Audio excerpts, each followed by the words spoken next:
wabarakatuh. Kali ini kita akan membahas tentang cahaya. Berikut soalnya. Soal yang pertama, berikut yang bukan sifat cahaya adalah dapat dibiaskan, merambat melalui medium, dapat dipantulkan atau merambat lurus. Jawabannya adalah merambat melalui medium, karena cahaya dapat merambat tanpa memerlukan medium. Soal yang berikutnya, benda yang tidak dapat ditembus cahaya disebut benda. Jawabannya adalah benda gelap. Berikutnya, sifat bayangan yang ditunjukkan gambar di bawah ini adalah, di sini terlihat gambar seorang anak yang sedang bercermin di cermin datar. Maka bayangan yang dihasilkan adalah, bayangannya adalah maya, tegak, dan sama besar.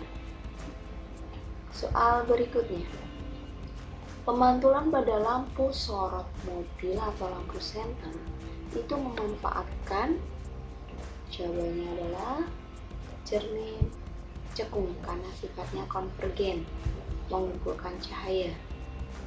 Soal berikutnya, pada gambar di bawah ini, pensil dimasukkan ke dalam gelas berisi air, membuat pensil terlihat bengkok. Hal ini tersebut merupakan peristiwa dari pembiasan cahaya. Soal selanjutnya, kaca spion kendaraan adalah salah satu pemanfaatan dari cermin cembung. Soal berikutnya, terjadinya pelangi adalah peristiwa yang membuktikan sifat cahaya, bahwa cahaya dapat diuraikan. Soal berikutnya, bayangan yang dihasilkan oleh cermin cembung itu adalah, cermin cembung itu adalah bayangannya semu, maya, tegak, dan diperkecil pada kaca spion. Berikutnya, sifat bayangan yang dibentuk cermin cekung dari benda di ruang satu adalah, jika benda berada di ruang satu untuk cermin cekung, bayangannya adalah maya. Jadi maya, tegak, dan diperbesar. Pembentukan cahaya bayangan pada cermin cekung itu akan terbentuk maya jika bendanya berada di ruang satu. Cermin cekung bersifat konvergen karena cermin cekung mengumpulkan berkas-berkas cahaya. Selanjutnya, rumus untuk menentukan jarak fokus pada cermin cekung adalah 1/f sama dengan 1/s ditambah 1/s aksen. 1 fokus sama dengan 1 jarak benda ditambah 1 jarak bayangan. Soal selanjutnya, sebuah benda diletakkan 4 cm di depan cermin cembung. Nah, cermin cembung. Sifat bayangan yang terbentuk adalah, kalau kita tahu bahwa cermin cembung bayangannya itu selalu maya, tegak, dan diperkecil, jadi kita tidak usah menghitung, kecuali kalau kita disuruh atau ditanya berapa jarak bayangannya. Jadi kita langsung jawab maya, tegak, dan diperkecil. Selanjutnya, jarak fokus adalah dari titik U ke titik R. Jari-jari gelangkungan cermin disimbolkan dengan R. Jarak benda adalah dari titik O ke benda, atau dari cermin ke benda. Sinar istimewa cermin cembung pada gambar di bawah ini adalah, kita lihat di sini, ini adalah sinar datang. Sinar datangnya itu bentuknya arahnya sejajar dengan sumbu utama, sedangkan sinar pantulnya itu di sini dipantulkan seolah-olah, karena di sini ada garis putus-putus, seolah-olah melalui titik fokus. Maka sinar datang sejajar sumbu utama dipantulkan seolah-olah dari titik fokus. Soal berikutnya, perhatikan gambar di bawah ini.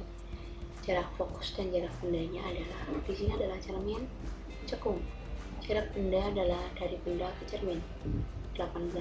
Jarak fokusnya dari fokus ke ke cermin, jadi 12 dan 18. Next, perhatikan gambar di bawah ini. Jarak bayangan, perbesaran, dan tinggi bayangan yang dihasilkan adalah, ya, kita hitung.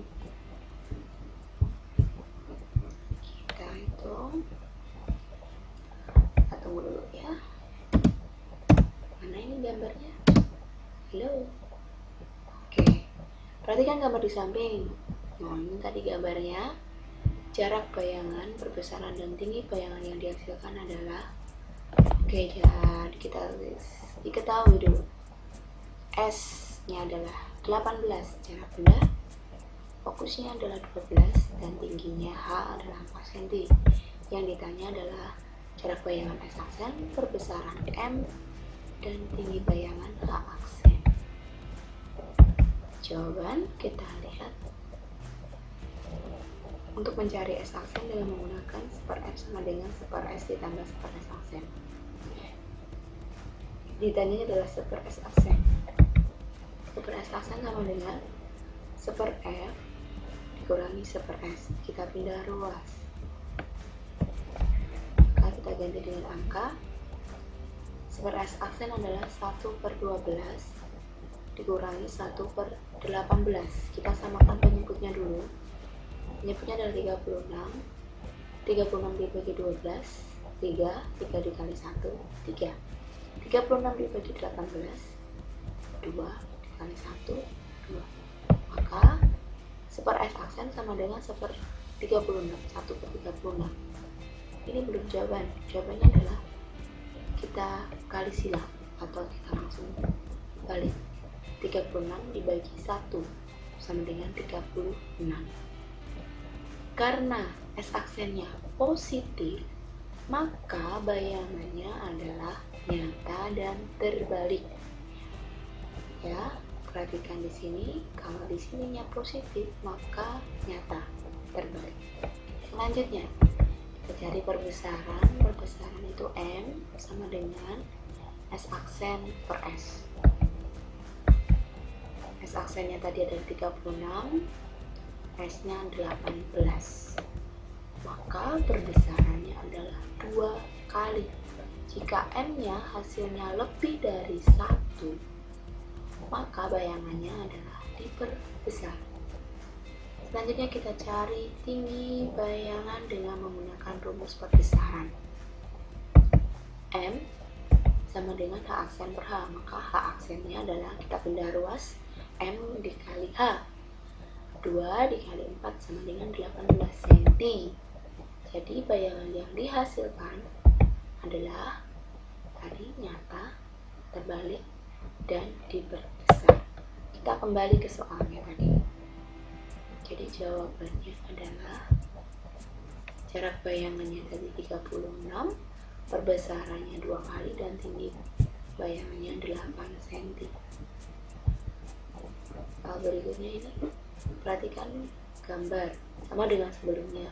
Jenis dan jarak bayangan yang dihasilkan adalah, ya ini maksudnya adalah jenisnya, bayangannya adalah nyata, terbalik, dan diperbesar. Geser 10 cm menjauhi cermin cekung, maka jarak bayangan yang dihasilkan adalah, yuk kita cek jawabannya. Nah, untuk pembahasannya, tadi cermin cekung diketahuinya jarak benda dan jarak bayangan. Halo, mana ya? Oke, cermin cekung dan dengan jarak bendanya 20, berarti S-nya 20, S aksennya 60 cm. Dari sini kita cari dulu fokusnya, karena kalau kita mau hitung jarak bayangan yang dihasilkan karena benda itu digeser, kita nggak bisa langsung tahu. Kita harus cari dulu fokusnya. Kita cari dulu fokusnya. Jadi nanti fokus ini digunakan untuk mencari jarak bayangan jika benda digeser-geser, baik menjauh ataupun mendekati cermin.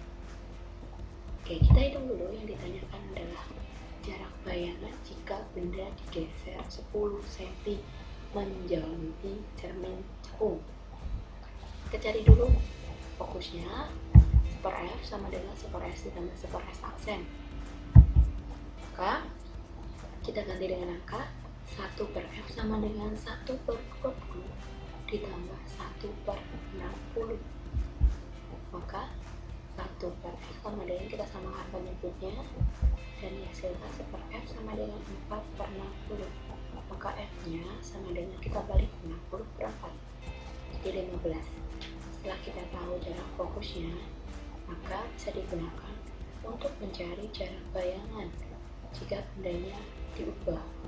Di sini diubah menjauhi 10 cm, berarti dari jarak awalnya 20 menjauhi 10, berarti ditambah jarak bendanya sama dengan 20 ditambah 10, jadi 30 cm.